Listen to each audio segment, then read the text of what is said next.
There's no talent here. This is hard work. This is an obsession. Talent does not exist. We are all equals as human beings. You could be anyone if you put in the time. You will reach the top, and that's that. So, I am not talented, I am obsessed. Okay, so a little housekeeping before we get into today's book. I just recently redid the website for the podcast, so all show notes and links to the books that we cover are available at founderspodcast.com. The show is also on Instagram at Founders Podcast. If you use Instagram, add the show at Founders Podcast. Once I get to a few thousand followers on Instagram, I think we're going to live stream the podcast as I record it using Instagram Live. That way you can see the full podcast before any edits, mistakes, and all. Also, I want to tell you some of the entrepreneurs that I'm going to be covering that are coming up soon. I just started reading The Last Tycoon, which is the story of The First Tycoon, which is the story of Cornelius Vanderbilt. It's an insane book so far. That one's going to take me a little bit. It might take me a few weeks to get that up because the book's about, I think, 800 pages. I also have a podcast coming up on the founders of Hewlett-Packard, and I got that idea by reading the Steve Jobs biography. He kept referencing the respect and reverence he had for that company and the founders that created it. I also found there's this great reading list if you guys use Medium by this guy. He's an investor named Keith Rabois, as I think how you pronounce his last name. But he put together a list. If you just search Keith Rabois on Medium, his last name's Rabois. It's a list of maybe like 25 or 30 books. A lot of them centered around entrepreneurship, investing, and business. And so the Intel Trinity was on that list, and it's about the founding story of Intel. So I have that book just arrived a few days ago. And I was also reading a blog post by Wait But Why, and it's about Tesla and Elon Musk, and Elon kept bringing up Henry Ford. So I knew I was going to cover him at some point, so I just decided to order his autobiography, and I just received that today. So Henry Ford will be coming soon, the founders of Hewlett-Packard, Cornelius Vanderbilt, the guys that started Intel. Those are just the books I'm working on now, and then we'll keep adding to the list as I probably have 25 to 50 so far, and that number is only going to keep growing. So, and as finally as a reminder, Founders, this podcast is ad-free and independent due to patron support. So patrons receive exclusive access to patron-only episodes. Every other episode I do is for patrons only. And patrons also get every episode early. So this is a free episode for everybody, but the patrons will get it a few days early. Sometimes it's a few days. In some cases, it's been over a week early. It just depends on how fast I'm able to read and then prepare for the podcast. So if you like what I'm doing here, please become a patron. That's the best way to directly support this podcast. Your support helps me create more podcasts on history's greatest entrepreneurs, and it's about for the price of a latte every month. So to me, it's a no-brainer. So I want to get into today's book. It's called Grinding It Out, The Making of McDonald's, and it's an autobiography by Ray Kroc. And we're going to deviate a little bit. I know we've been covering mostly technology entrepreneurs, and that's an interest of mine. So I'm obviously going to keep exploring that path as much as possible. But I do want to widen a little bit, and I'm going to cover entrepreneurs from all industries. And I found this book because I saw a preview of the movie called Founder. And the autobiography I have in my hand is what is the text they used for the movie. So I read the book first, and then I thought it was my duty to watch the movie before I recorded the podcast in case I missed anything. The book is way better than the movie. The movie's not bad. I don't know if I'd watch it again, but the book I'd read again. And it's a really, it reminds me a lot of how Sam Walton's autobiography is written. It's in very plain language, very short. This one's shorter than the Sam Walton one. And, you know, I probably have, 30 different Post-it notes in here. So there's some good information. It's completely different than any other story we've covered so far. We've talked about it so far on the podcast. And when I'm using the word we, it's just me over here doing it, but I'm talking about me and you is the we. One of the things I like about reading all these books is you realize that no one's born successful. They just work at it, and then we see the results of that success later on. So it's just really interesting to get to view the part of their life story before all this massive success comes. And in Ray Kroc's example, I mean, he didn't become successful until he was much, much older, past the age of 50.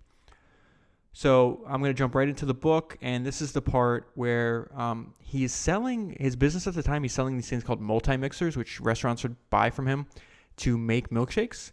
And the original McDonald's in San Bernardino, California, placed a large order. They had like 8 of these things running at one time. So he went out there. It's like, what are these guys doing? So he meets with them. He's extremely impressed with their organization, and now he has an idea in his mind. And so we're going to jump right to that.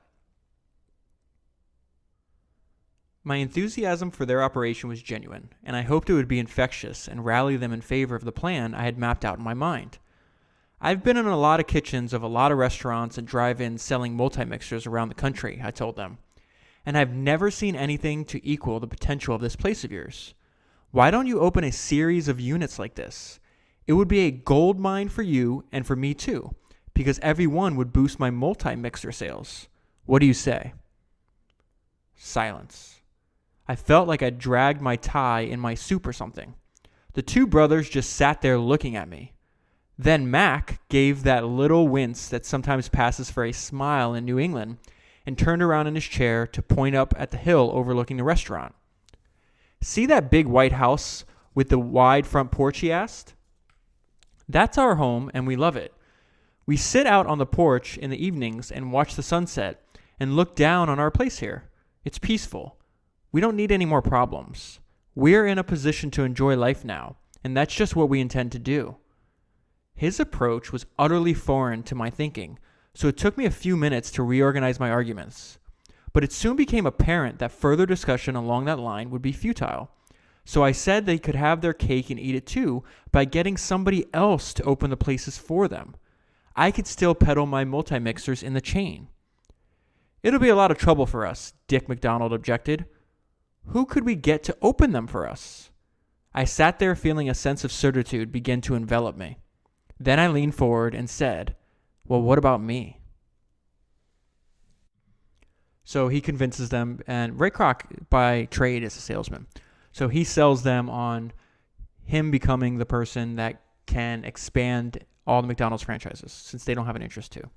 So let's skip ahead a little bit. And this is him speaking. This is a really important part because a lot of the people I know we've covered maybe had some kind of success early on. Ray Kroc did not. And you'll see what I'm talking about here. When I flew back to Chicago that fateful day in 1954, I had a freshly signed contract with the McDonald's brothers in my briefcase. I was a battle-scarred veteran of the business wars, but I was still eager to go into action. I was 52 years old. I had diabetes and incipient arthritis.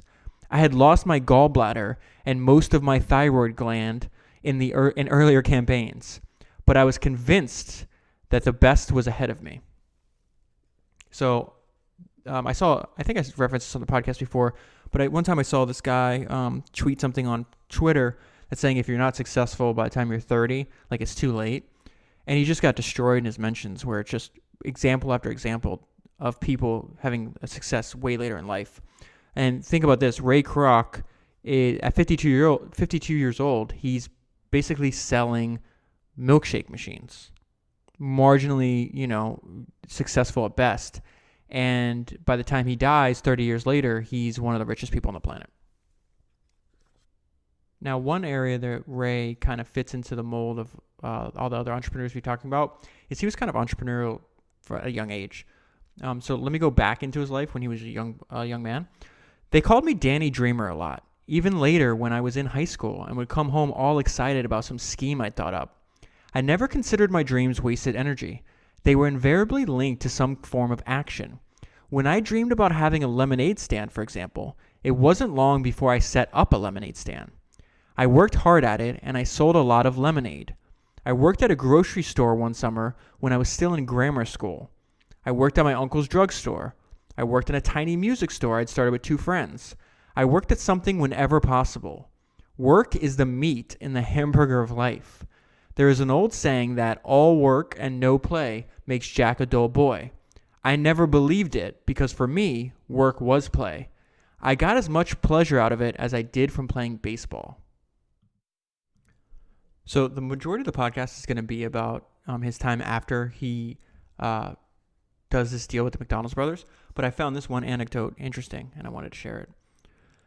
As school ended that spring, the United States entered World War I. I took a job selling coffee beans and novelties door to door. I was confident I could make my way in the world and saw no reason to return to school. Besides, the war effort was more important. Everybody was singing Over There, and that's where I wanted to be. My parents objected strenuously, but I finally talked them into letting me join up as a Red Cross ambulance driver. I had to lie about my age, of course, but even my grandmother could accept that. In my company, which assembled in Connecticut for training, was another fellow who had lied about his age to get in. He was regarded as a strange duck. Whenever we had time off and went out on town to chase girls, he stayed in camp drawing pictures. His name was Walt Disney. I brought that up because obviously you guys know that I have an interest in Walt Disney. I think it was the second podcast ever was about him. And I found another book recently about his life that I think I'm going to do like a part 2, maybe in a few weeks, a few months from now. Oh, interesting enough, too. Years later, so they knew each other before they were 18 years old. Years later, McDonald's, after Ray Kroc is the president and it's expanded it everywhere, he does a deal with Walt Disney to serve food at Disneyland in California. So a good part of his life he sells as a paper cup salesman in Chicago. And he does that for a long time. I'm going to skip that part and move ahead to, since he's selling paper cups mostly to like restaurants and stores that would serve some kind of beverage to clients, he then gets into selling the multi-mixers. So I'm going to move ahead a little bit in the book just because I want to spend most of our time talking about his strategy for building out McDonald's. There's almost nothing you can't accomplish if you set your mind to it. I told that to a group of graduate students at Dartmouth College in March 1976. They had asked me to address them on the art of entrepreneurship, how to pioneer a business venture. You're not going to get it free, I said, and you have to take risks. I don't mean to be a daredevil, that's crazy, but you have to take risks, and in some cases you must go for broke. If you believe in something, you've got to be in it to the ends of your toes. Taking reasonable risks is part of the challenge. It's the fun. So this section right here is going to be called a one-man band. I was having a lot of fun back in early 1938 when I struck off on my own with a brand new multi-mixer in a big sample case, and the whole nation of soda fountain operators and restaurant owners quivering in anticipation for this product. At least I thought they were. It didn't take long for me to discover how wrong I was on that score. But there was enough evidence of interest to maintain my faith in the product. I believed I would be successful. I was a one-man marching band. I had a tiny office in Chicago, but I was seldom there. My secretary ran the office while I traveled all over the country. Sales were not bad considering the newness of the product. I could feel it beginning to catch on, but I was extremely unhappy with my financial setup. As a 60% partner, Sanitary Cup was able to restrict my salary. Sanitary Cup was his previous employer, and he did a deal with them that he was one of their best salespeople. He wanted to quit selling cups and then sell the multi-mixer, but they own the license, the resale license. So he had to do a deal with them where he had to give up 60% of his business. I determined after a little over 2 years that I was going to have to get that 60% back somehow. So I went to Clark, this is the guy that he did the deal with, and broached it to him. It was then I learned how he had misled me. The brothers who owned Sanitary Cup had given up their interest to him for free.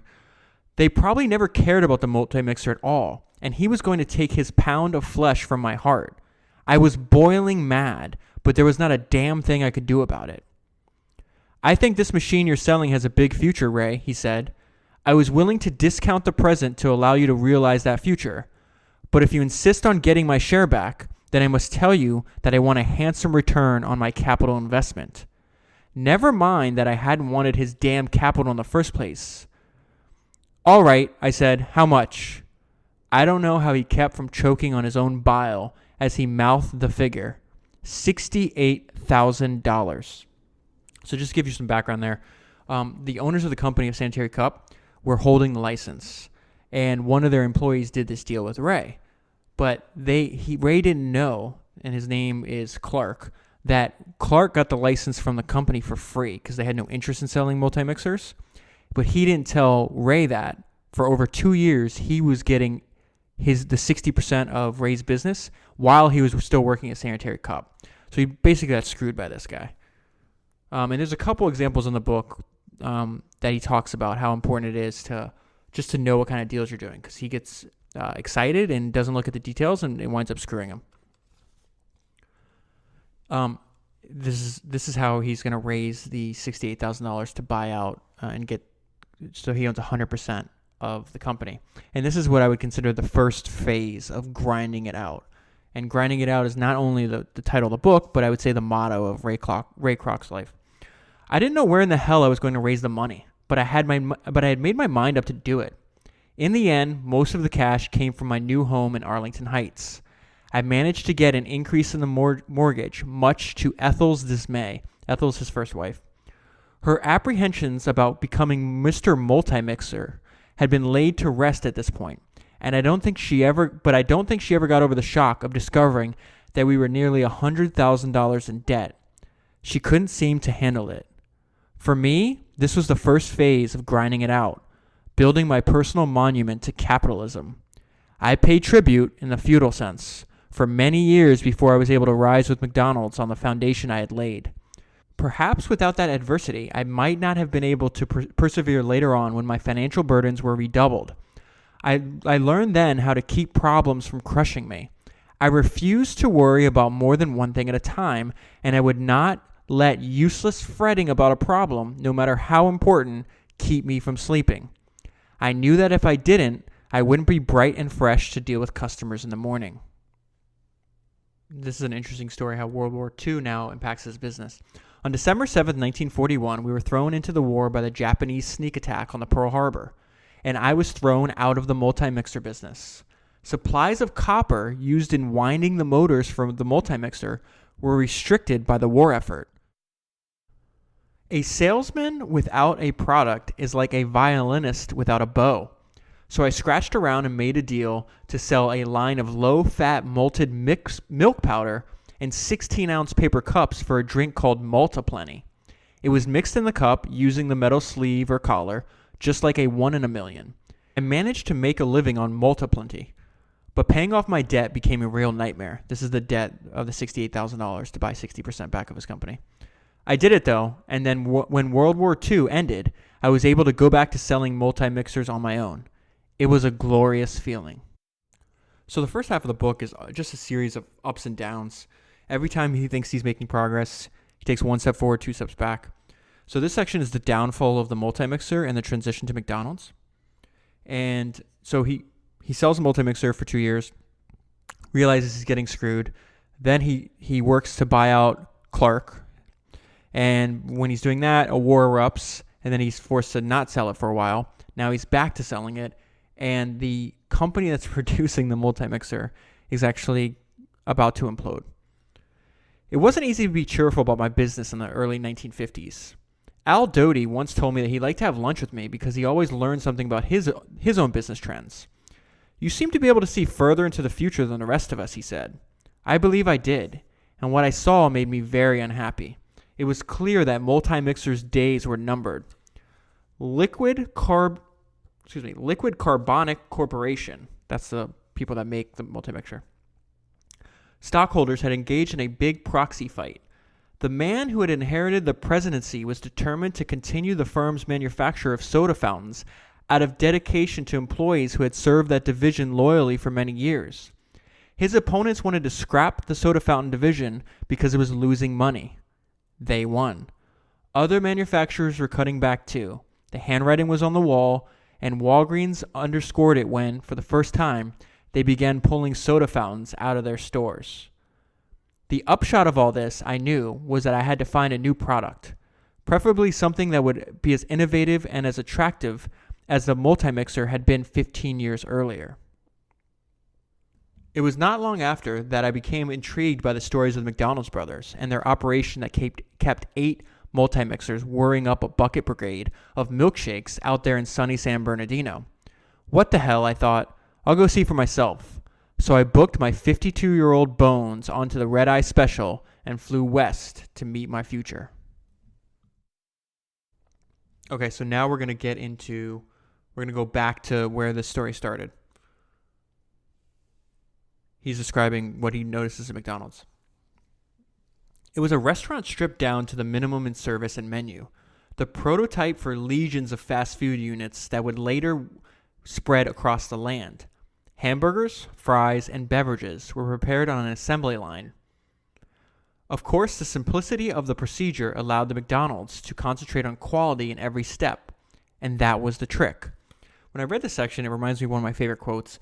I'm not sure who said it, but I saw it's a tweet that the first time I saw it was a tweet from Jack Dorsey, and it says, "Make every detail perfect and limit the numbers of details to perfect." And so that's basically what I got from reading this description of how McDonald's organized their restaurants at the time. So now we're going to go back to the conversation he's having with the McDonald's brothers.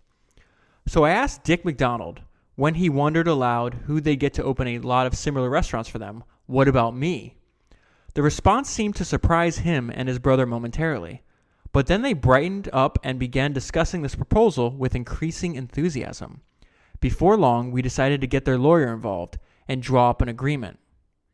I would have rights to franchise copies of their operation everywhere else in the United States. The buildings would have to be exactly like the new one their architect had drawn up with the golden arches. The name, McDonald's, would be on all of them, of course, and I was 100% in favor of that. I had a feeling that it would be one of those promotable names that would catch the public fancy. I was for the contractual clauses that obligated me to follow their plans down to the last detail too, even to signs and menus. But I should have been more cautious there.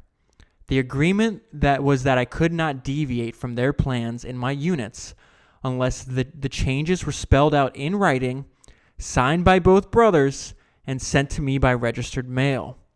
This seemingly innocuous requirement created massive problems for me.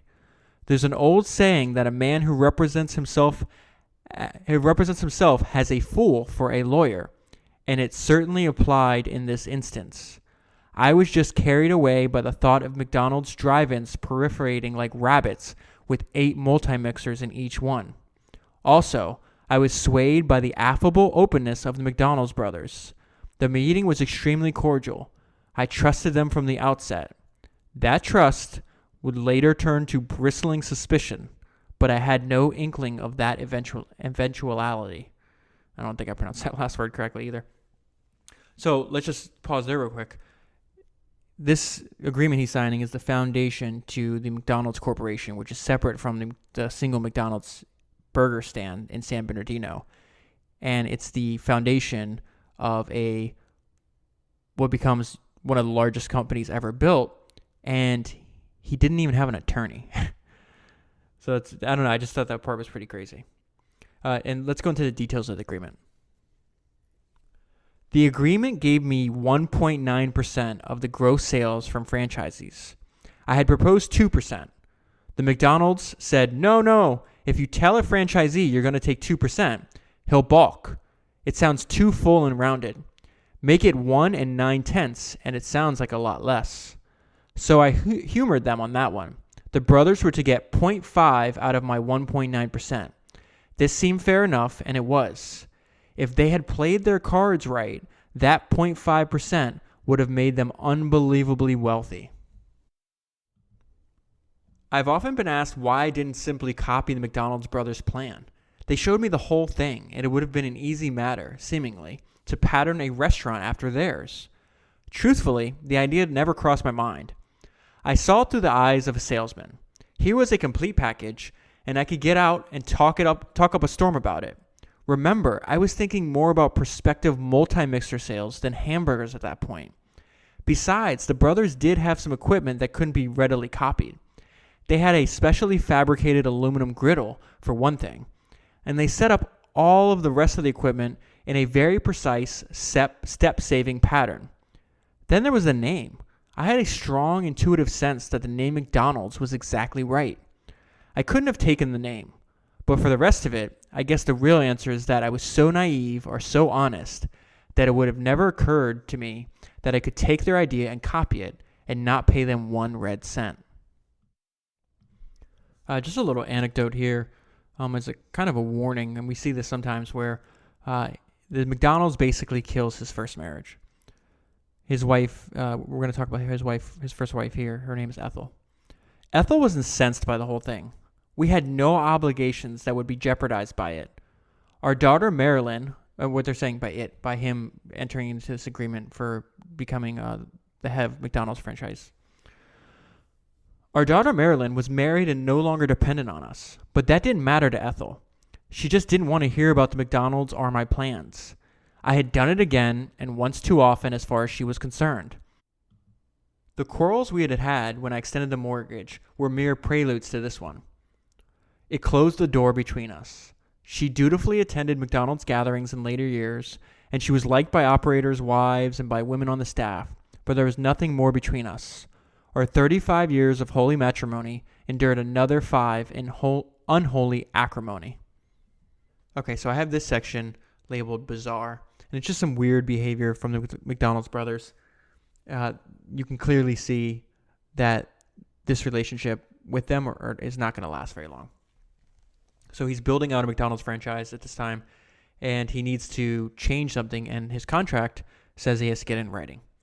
So I called the McDonald's boys and told them about my problem. Well, sure, you need a basement, they said, so build one. I reminded them that I had to have it documented by a registered letter. They poo-pooed it, said it was all right to go ahead. They weren't much good at writing letters, and they couldn't afford to hire a secretary. Actually, they probably could have hired the entire typing pool at IBM if they'd had a mind to. I hung up hoping that they would have second thoughts and send me written confirmation, but they never did. It was a messy way to start, being in default on the first unit, but there was no choice. I went ahead with the building, telling myself when I got breathing space, I would fly out to see the McDonald's and get all the contractual wrinkles ironed out at once. That would have worked had the McDonald's been reasonable men. Instead, they were obtuse. They were utterly indifferent to the fact that I was putting every cent I had and all I could borrow into this project. When we sat down with our lawyers in attendance, the brothers acknowledged the problems but refused to write a single letter that would permit me to make changes. We have told you by telephone that you may go ahead and alter the plans as we discussed, said their attorney. But the contract calls for a registered letter. If Mr. Kroc does not have that, he's put in jeopardy, said my counsel. That's your problem. It was almost as if they were hoping I would fail.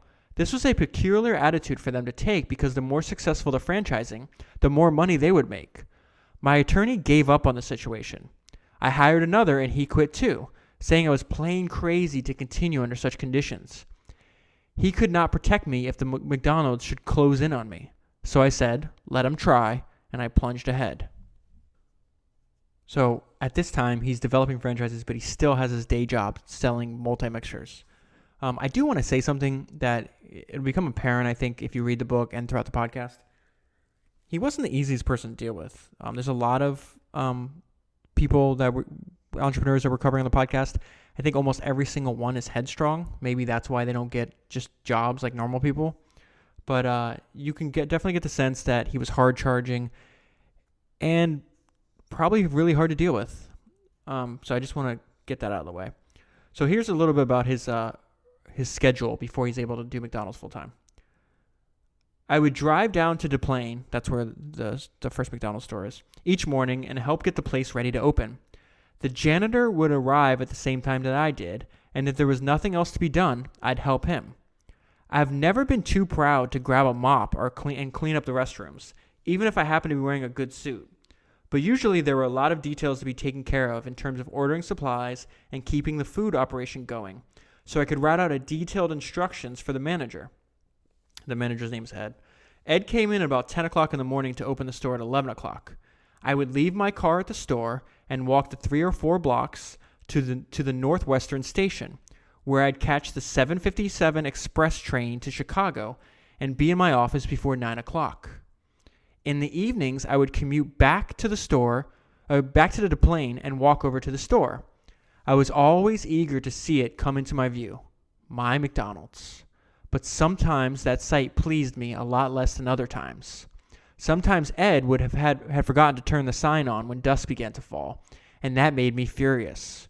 Or maybe the lot would have some litter on it that Ed said he hadn't had time to pick up. Those little things didn't seem to bother some people, but they were gross affronts to me. I'd get screaming mad and really let Ed have it. He took it in good part. I know he was concerned about these details as I was, because he proved it in his own stores in later years. But perfection is very difficult to achieve, and perfection was what I wanted in McDonald's. Everything else was secondary to me. So jumping a little bit ahead, one of the most important things that ever happened to McDonald's is Ray hires this guy named Harry Sonneborn. And I want to tell you a little about Harry, and then I want to tell you about the genius idea that changed McDonald's forever.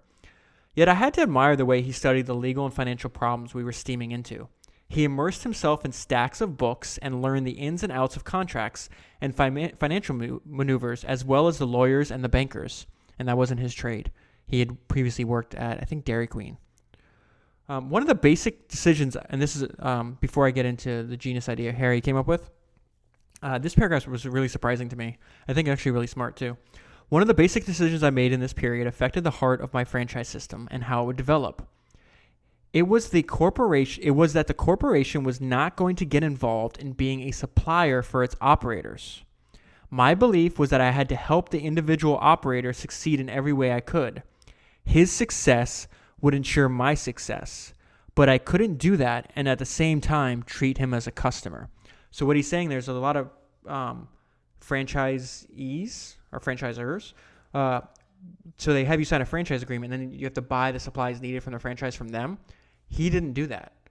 They would all buy from the same suppliers, but that supplier wouldn't be McDonald's, because he wanted his franchisee to not be a customer of his, because then you might be optimizing for short-term sales success instead of long-term franchise success. I thought that was really, really good idea, especially this time where the whole reason we're covering Ray Kroc is not because fast food restaurants are that interesting, but the actual franchise system and the business model that he came up with and pioneered is interesting. And so, and he got help with that from Harry, and this is going to be one of the longer parts we cover. The biggest of these was the move that made possible McDonald's dramatic growth. It started our evolution as a company whose business was developing restaurants and selling franchises to operate them. We agreed that we wanted McDonald's to be more than just a name used by many different people. We wanted to build a restaurant system that would be known for food of consistently high quality and uniform methods of preparation. Our aim, of course, was to ensure repeat business based on the system's reputation rather than the quality of a single store or operator.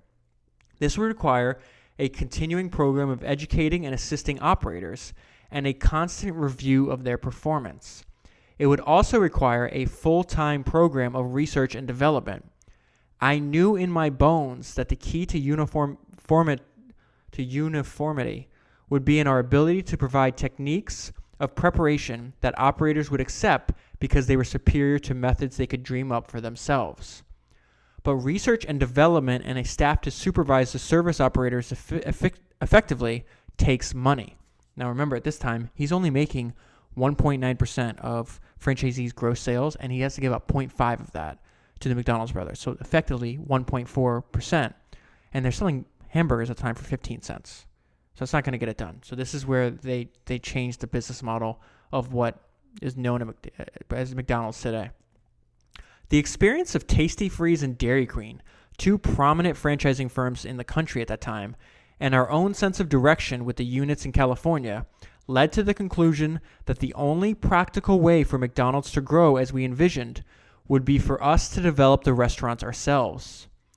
Being in the restaurant development business would mean that we could plan a strong system in which locations could be developed by McDonald's as an overall long-range nationwide marketing program. That idea was exciting. It appealed to my salesman's instinct because obviously it would make the right to operate a McDonald's restaurant far more valuable to a potential operator than if we were franchising only a name. So basically give them an entire business as opposed to just a name. But building dream castles was one thing. Actually getting into the restaurant development business was a seemingly insurmountable problem.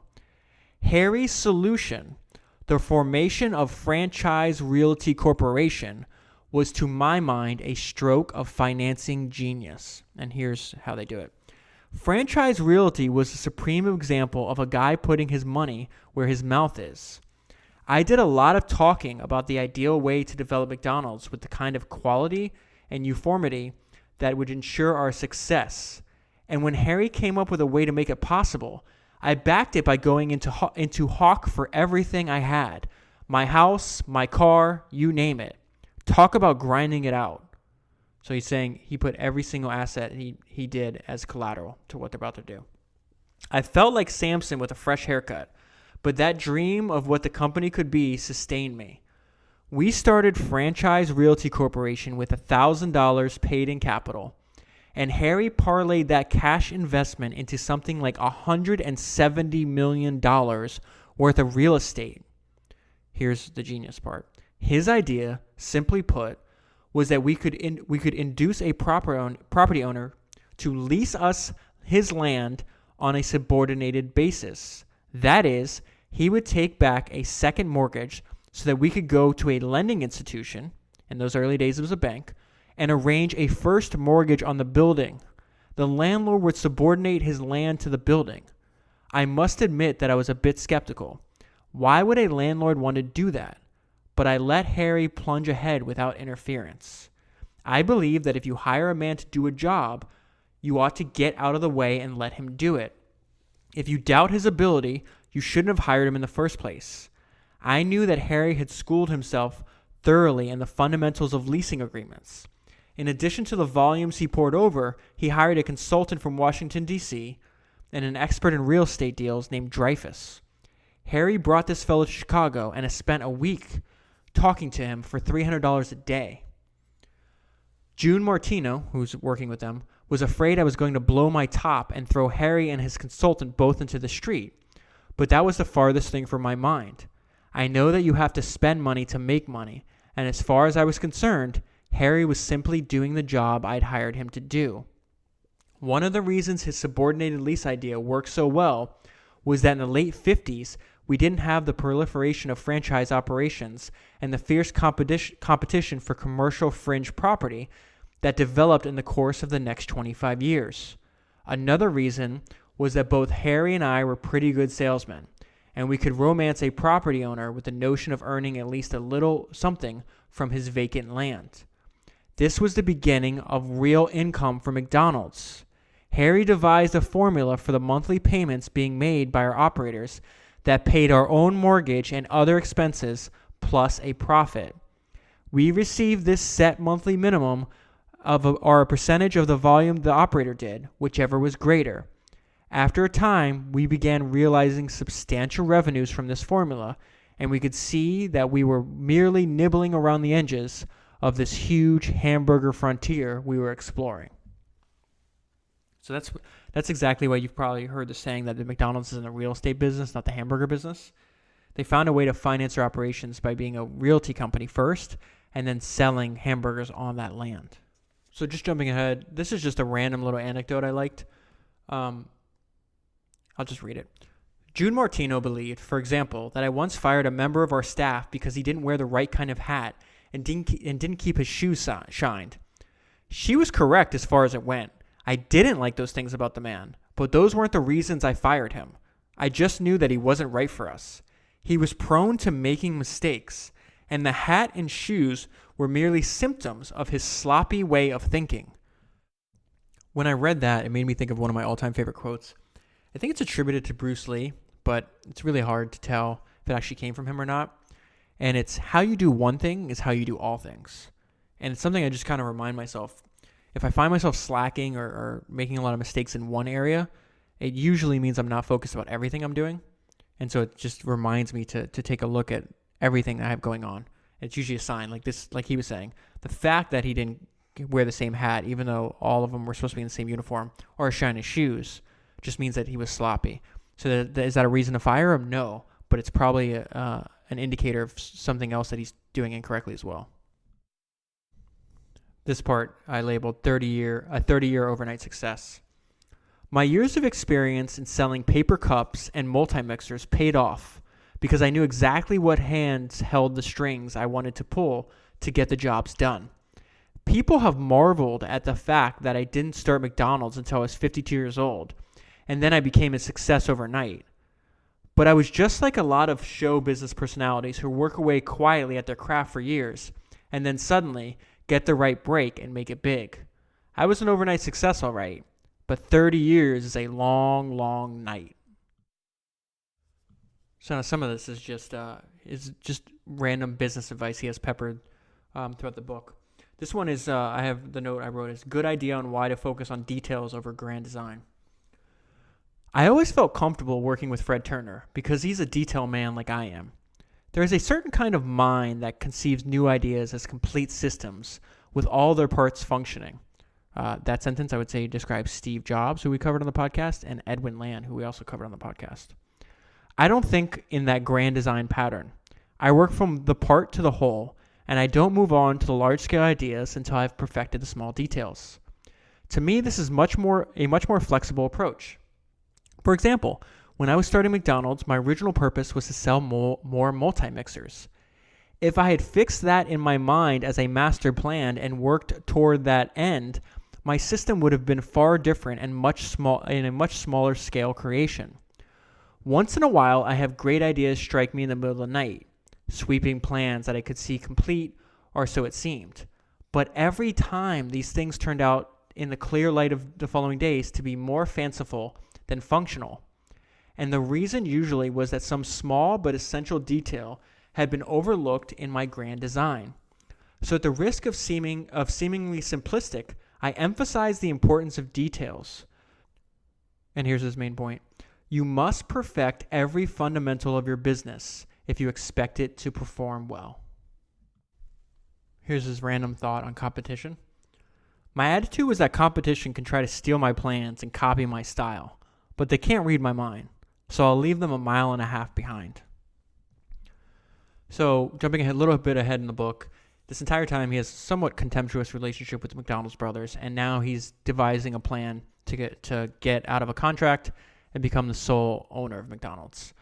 Which now, the reason the movie is called Founders, because he really is the founder of McDonald's. He wasn't the first one to start the McDonald's hamburger stand in San Bernardino, but the actual McDonald's franchise system, which is why the company's so valuable, he's the one that came up with that. So the most important item in my plans for the company was to end our relationship with the McDonald's brothers. This was partly for personal reasons. Mac and Dick were beginning to get on my nerves with their business game playing.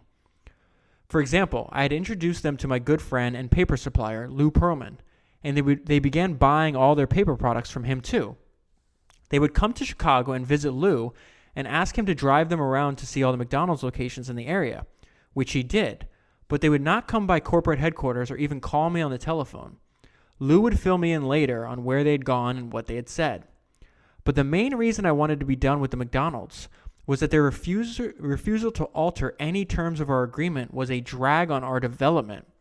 They blamed their attorney for this lack of cooperation, and he and I were certainly at daggers points all the time. But whatever the reason, I wanted to be free of their hold on me. I knew from conversations that I had with Lou Pearlman and others that the McDonald's boys could be persuaded to sell. Mac's health had not been the best, and Dick had expressed concern about that and talked about retiring. I wanted to help them retire, but I was afraid of what it might cost me. Harry and I had several long sessions hashing out over the pros and cons of it, deciding the best approach to take. Finally, we determined that we would hit them right between the eyes with it. No use shilly-shallying, which I have no idea what that means, because their lawyer would only waste a lot of time bickering about it, and we would come out at the same place in the end anyhow. So I called Dick McDonald and asked him to name their price. After a day or two, he did, and I dropped the phone, my teeth, and everything else. He asked me what that noise was, and I told him that was me jumping out of the 20th floor of the building. They were asking $2.7 million. Well, we'd like to have $1 million apiece after taxes, Ray, Dick explained. That's for all the rights, the name, the San Bernardino store, and everything. You know, we feel we've earned it. We've been in business over 30 years, working 7 days a week, week in and week out. Very touching, but somehow I just couldn't seem to work up any tears of pity. This was really going to take some financial wheeling and dealing. I asked Harry to take a run at the 3 insurance companies that had lent us $1.5 million. We had to anyhow, because they had first right of refusal on McDonald's borrowing for a period. But John Gossel said Paul Revere Life couldn't take any bigger bite than it had. So basically all of them said they couldn't do it. 3 strikes and we were out on the street looking for some Santa Claus with a big bag full of money. I was feeling pretty low. And then Harry found our money man in New York. His name was John Bristol, and he was the financial advisor to Princeton University, Howard University, Carnegie Tech, and the Ford Foundation, as well as others. A total of 12 educational and charitable institutions. The deal we agreed on put a new wrinkle in American financial arrangements, but it was an extremely successful deal. So they get the money to buy out the McDonald's brothers. Here's the results. So these 12 institutions that lend them the money, they nickname them the 12 Apostles. It says it was an extremely successful deal. They made about $12 million on that deal. So the institutions made tons of money on it. But it was also a good deal for Ray, and here's why. Remember that we had been forking over 0.5% to the McDonald's brothers all along anyhow. The total cost of the transaction to us, about $14 million, was peanuts compared to what the corporation earned in the years that followed by retaining that 0.5% instead of paying it to Mac and Dick McDonald. On today's system-wide sales of more than $3 billion, that 0.5% would be over $15 million a year.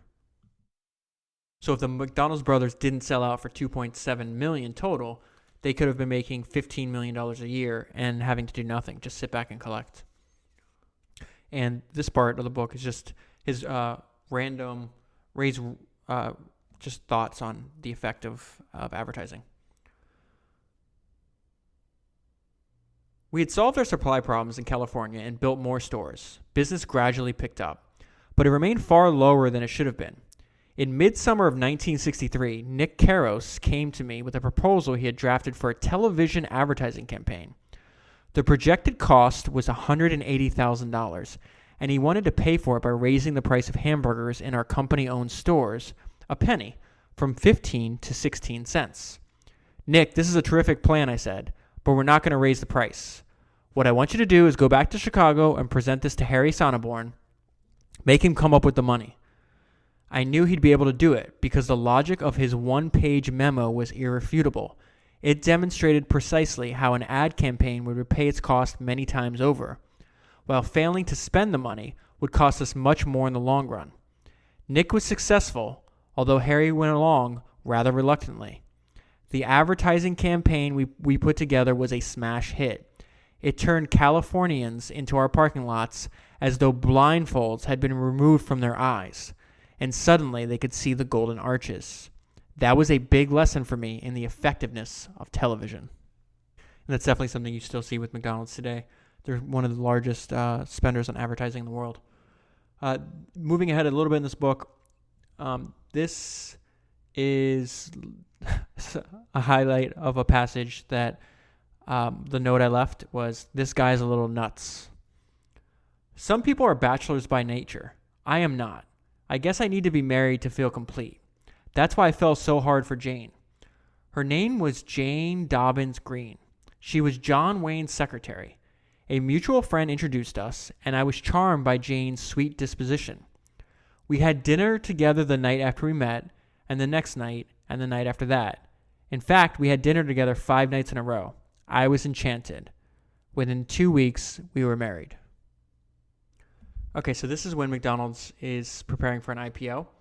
And there's also Ray's thoughts on the difference between decentralization and centralization. He's a favor of decentralization. The reason for going public, in addition to raising capital for the company, was to give us some funds ourselves. We had put this tremendous money-gathering machine in motion, and it was running at a fantastic rate. But we hadn't been taking anything out. We were plowing it all back in, so as not to slow down the company's expansion. So Harry spent his days closeted in meetings with bankers, brokers, and lawyers. I was busy trying to decentralize our management structure. We had 637 stores now, and it was unwieldy to supervise them all from Chicago. It has always been my belief that authority should be placed at the lowest possible level. I wanted the man closest to the stores to be able to make decisions without seeking direction from headquarters.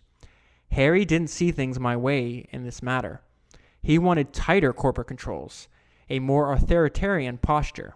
I maintain that authority should go with a job.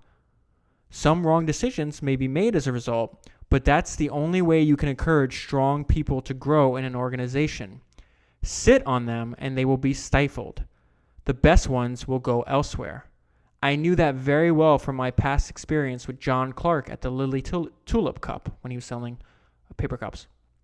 I believe that less is more in the case of corporate management. For its size, McDonald's today is the most unstructured corporation I know, and I don't think you could find a happier, more secure, harder working group of executives anywhere. So that this disagreement between Harry and Ray, it's the first of many, and it winds up leading to their dissolution of their partnership. So they wind up going. They have their initial public offering, and they went to market at $22.50 a share. They become wealthier than they ever could have imagined. Something interesting was the McDonald's IPO was the first time that women were ever allowed on the floor of the stock exchange, the New York Stock Exchange, and that was in July 1966. Also, a little note about their performance. They, at this time in 1966, they were doing over $200 million in sales, and they had served over 2 billion customers at that time. So this is the end of the partnership. There's a cross you must bear if you intend to be head of a big corporation. You lose a lot of your friends on the way up. It's lonely on top. I never felt this so keenly as when Harry Sonneborn and I had our final confrontation and he resigned. So they're having a disagreement because Ray's always about expanding and Harry is always about being more fiscally conservative. So finally, Harry put a moratorium on all new store development. No more construction. I was opposed to it. But when Luigi came into my office wringing his hands and complaining, I really couldn't give him any direction. "Mr. Kroc, what am I going to do?" he asked. "I have 33 locations in the works. They are all good ones. We can't afford to lose them. What shall I do?" "Tell him something vague, Luigi. String him along," I said. "I'm going to Chicago and see what I can do." I was in our LaSalle Street offices the next morning waiting for Harry. When he came in, we went at it, hammer and tongs. I forced the issue all the way, and the result was that he resigned. It was a hell of a mess, and I stewed about it all the way back to California. Based on his employment agreement, he would be paid $100,000 a year. Harry had a substantial chunk of McDonald's stock, but he was so certain that the company would go down the chute that when he left, he sold it all. And here's the result of that. But it's a shame because although the sale gave him a few $1,000,000 at the time, the stock subsequently had a series of splits that made each share worth 10 times as much.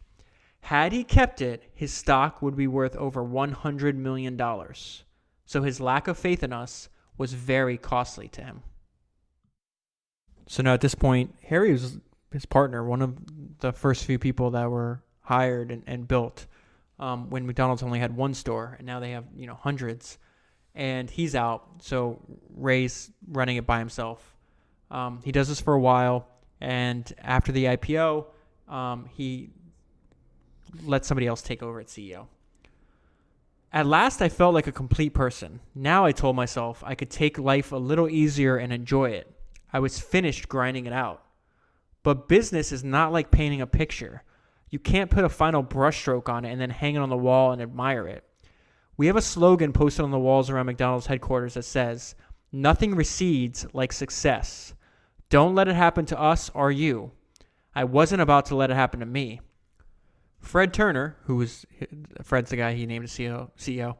Fred Turner was doing a fine job of running the company, as I know he would, but there were lots of areas that needed my attention.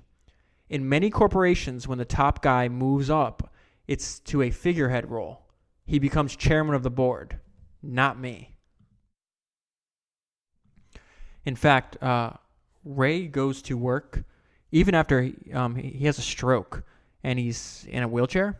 He goes to work every day until he dies in his 80s. Skipping ahead, there's just this one part that I thought was interesting. I labeled it, "You can't always be right." Hell, if I had listened to the computers and did what they proposed with McDonald's, I'd have a store with a row of vending machines in it. You'd push some buttons, and out would come your Big Mac, shake, and fries, all prepared automatically. We could do that, I'm sure, but we never will. They're actually getting rid of cashiers in I think like 15,000 stores right now with automated kiosks. So maybe the food's not prepared automatically, but they're definitely diving headfirst into automation. Okay, so we're almost done. There's only a couple more parts I want to highlight. At this part, I just thought this made me chuckle. He's extremely wealthy, and you'll see he wants to buy the San Diego Padres, the baseball team. Everyone, including my wife and the commissioner of baseball, was shocked when I grabbed the public address microphone at the Padres' first home game in 1974 and chewed out the players for putting on a rotten performance. The 40,000 fans roared, and the baseball writers went crazy. That moment had been building for a good many weeks, probably since I first asked Don Lubin to begin negotiations to buy the team for me. So he's already at that. He was talking about that story came from after he bought the team. This is before he buys the team. Don called Buzzy Bavasi, general manager of the club, and told him that Ray Kroc wanted to buy. "That's fine," Buzzy said. "Who else is in the group?" "He is the group." There was a long, skeptical silence. Then Don added, "He owns $7 million of McDonald's common stock, which is selling for about $55 a share." So if you do the math, that's $385 million, and this is 1974. This section I want to include because although McDonald's is a massive success, people can think maybe everything you touch is going to be successful. This is a list of all his failures, which I thought was really interesting that he put at the end of the book. One time, Harry, June, and I invested in a beer garden restaurant on the south side of Chicago. That was a loser. I tried my hand with an idea for an elegant hamburger restaurant called Raymond's. The corporation opened 2 of them, one in Beverly Hills, the other in Chicago. They didn't take hold, so I cut our losses and got out. One good thing came of Raymond's. It gave us the prototype for the in-city McDonald's restaurant that are now growing so popular. Part of the problem with Raymond's was my insistence on quality and a restricted kind of operation, which kept the profit margin as thin as the skin on a hot dog. The same was true of a venture we started back in my California days. The Jane Dobbins Pie Tree chain. Hell of an idea. Great pies, too. In fact, they were so good, we were going broke selling them. I've also come up with some pretty big flops for McDonald's. Roast beef was another bust. We were pretty excited about it at first, but roast beef is difficult for our kind of operation to deal with. It went well in a few stores, but it simply did not adapt to our system. We learned a lot about testing requirements in that roast beef fiasco, though. That's important, because if you're willing to take big risks, and I always have been, you are bound to blow one once in a while. So when you strike out, you should try to learn as much as you can from it. I think we probably found out enough about our own methods from the roast beef experiment to more than make up for what we lost on it. So as he became really wealthy, he gave a lot of money to charity. And in the book, they talk about, I think they gave over $1 billion to NPR and other charities like the Ronald McDonald House, St. Jude's Children's Hospital, stuff like that. but this part I highlighted was interesting. One thing I flatly refuse to give money to is the support of any college. I've been wooed by some of the finest universities in the land, but I tell them they will not get a cent from me unless they put in a trade school. Our colleges are crowded with young people who are learning a lot about liberal arts and little about earning a living. There are too many baccalaureates and too few butchers. Educators get long faces when I talk like this and accuse me of being anti-intellectual. That's not quite right. I'm anti-phony intellectual, and that's what many of them are. I include that part because I think this book was written, 30 years ago. This book was written a few years before he died, and he died in 1984. So I put that in there because I think it's true. It's very true today. When you look at the rise of education costs, at least in the United States, and then the stagnating wages, and then you look at something like coding, programming, which you can learn in college, but is also a trade. It could be taught as a trade school online with companies like Treehouse. I like the idea of trade schools. I like the idea of colleges preparing you for jobs that actually exist. And it was really interesting to hear him talk about this. So I want to end here, and it's the best place to end, I think, because it sums up what he thinks it takes to be successful. The key element in these individual success stories and in McDonald's itself is not knack or education. It's determination. This is expressed very well in my favorite homily. Press on. Nothing in the world can take the place of persistence. Talent will not. Nothing is more common than unsuccessful men with talent. Genius will not. Unrewarded genius is almost a proverb. Education will not. The world is full of educated derelicts. Persistence and determination alone are omnipotent.